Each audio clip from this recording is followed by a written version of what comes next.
What's up, bros and hoes, whatever floats your goat? It's Relentless here, bringing you yet another Division 2 video. If you happen to be new to the channel, or you're just enjoying the content, then be sure to ground and pound that like and subscribe button. And don't forget to turn on post notifications, so that way you know each and every time a new video is uploaded or a stream goes live. All you have to do is reach up there and trigger that bell. Also, if you want to become an exclusive VIP member of the Gorilla Nation, then be sure to smack that join button. You'll get access to custom emojis, loyalty badges, as well as some awesome perks that are entwined in the package. And also, the links in the description below. You can follow me on Twitter. You can join the Revolution Gaming Facebook community. That link is there. And also, if you want to get the official limited edition Gorilla Nation swag shirt, hoodie, mug, sticker, then also that link is in the description below. But anyways, without further ado, you've asked in the comment sections and all different platforms of social media for me to do this type build and my take on it. Keep in mind that I'm on console, so there are different philosophies and practices when it comes to making a build for PC versus console. So this is my console version. Stay tuned for the PC version in the future. But basically on PC, and on the gloves and the holster, you want to stack precise instead of devastating. But let's go into the gear first, and then we'll go over the weapons, and then the character sheet, and then there's some gameplay to go along with it. But starting out, we have the Gila mask. For having one piece, we get 5% total armor. We have two pieces, so we get an additional 20% hazard protection. The attributes, we got 10% hazard protection, 43% damage to elites, and of course the talent is hard hitting, plus 10% damage to elites. So this one piece alone, 43% damage to elites. Now if you have a better piece that may have up towards 53, I believe, damage to elites, then you can get up to 63% damage to elites on just your mask. That is crazy and absolutely dope, and probably the best in slot for when it comes to mask on all things PvE.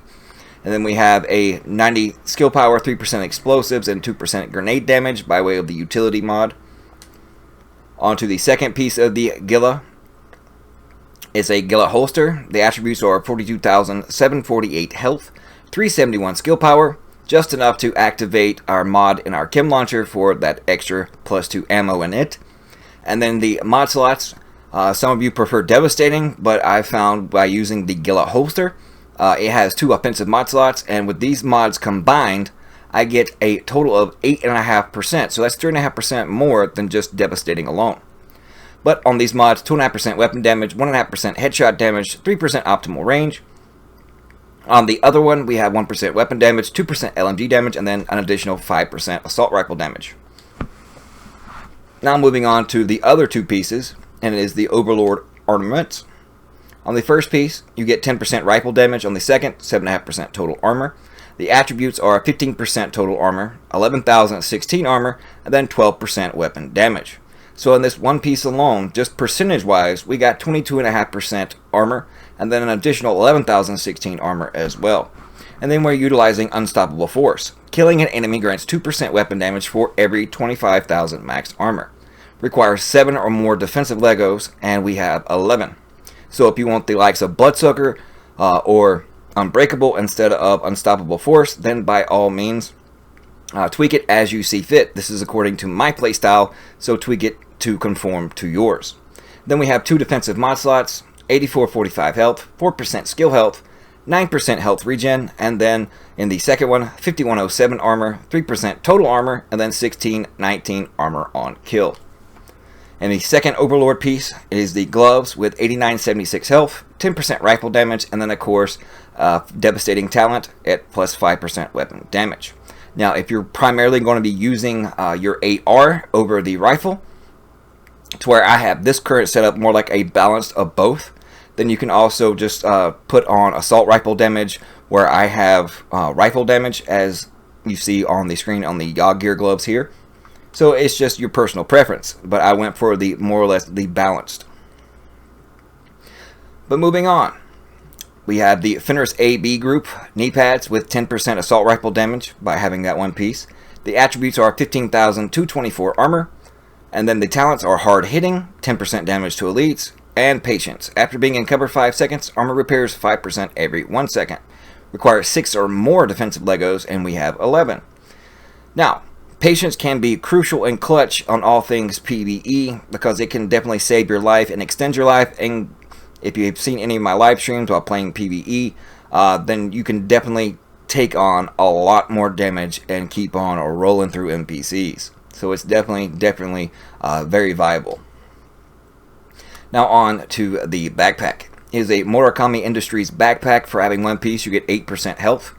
The attributes are as followed: 16,221 armor, 21,088 health, 7% weapon damage, and then of course efficient. Using an armor kit has a 50% chance to not consume the armor kit. Requires no other active talents affecting armor kits. So if you're wanting to use Unbreakable with this build, then you would need to find a different talent other than efficient, because you won't be able to use both at the same time. In the second talent, we have Hard Hitting, 10% damage to elites. And then in the defensive mod slot, we get 6620 armor, 2% total armor, and another 6% health regen. Now on to the weapons. The first one is the Police MK17. The damage is 50.4k. We're utilizing the talents of Ranger. Every 5 meters you are from the target grants 2% weapon damage. And then in the second slot, Allegro, 10% rate of fire, and then Everlasting. In the mod slots, we have the EX PS3 Hollow Sight, 8% damage to elites. In the magazine, 20% stability, but if you prefer the plus 20 rounds or the 20% reload speed, then by all means, it's just a personal preference and how you prefer to use the mods in your weapons. This is just my preference. And of course, the long barrel, we got more stability, and in the muzzle slot, 5% damage to elites. And the secondary, or primary slot, I should say, but I use it as my secondary, is the P416 G3, 20.4k base damage. We're utilizing Preservation. Killing an enemy repairs 10% armor over 5% or over 5 seconds. Headshot kills improve this repair. Requires 7 or more defensive Legos. We have 11. And it works out really well and synergizes with Patience really nicely. And then of course, Stop, Drop, and Roll on our final third slot. While equipped, rolling removes burning, bleed, and poison status effects. Can occur once every 60 seconds. And the mods is basically the same, just with the exceptions of a few, like our Police MK17. The Hollow Sight is the same, 8% damage to elites. But in the magazine slot, we got plus 20 rounds, but minus 10% reload speed. But to counter that negative 10% reload speed, we have plus 10% reload speed on our underbarrel. And then in the 5.56 muzzle slot, we have the 5% damage to elites. Now let's go over the character sheet. For the P416, no crit chance, 25 crit damage, 56 headshot damage, 2.2 reload time, 27.5% all weapon damage bonus, and then 30% assault rifle damage bonus for a total of 57.5. And then of course we have 20% rifle damage bonus, so that's 47.5% on the rifle. So as I stated, I went for the more or less the balanced. Then we have 86% damage to elites, 29% health damage by way of the baked-in health damage on the AR. And onto the defense, 300,897 armor, 116,976 max health, with a 67,262 health regen. We got 30% hazard protection, bleed, blind, burn, disorient, disrupt, and shock, 461 skill power, and then as you see as followed. Now I'm going to send you over to some gameplay right quick, and I'm going to enjoy this beautiful view. But thank you guys so much for tuning in. If you don't want to check out the gameplay, thanks so much for clicking on it. And again, for all the love and support, we'll see you fudging later.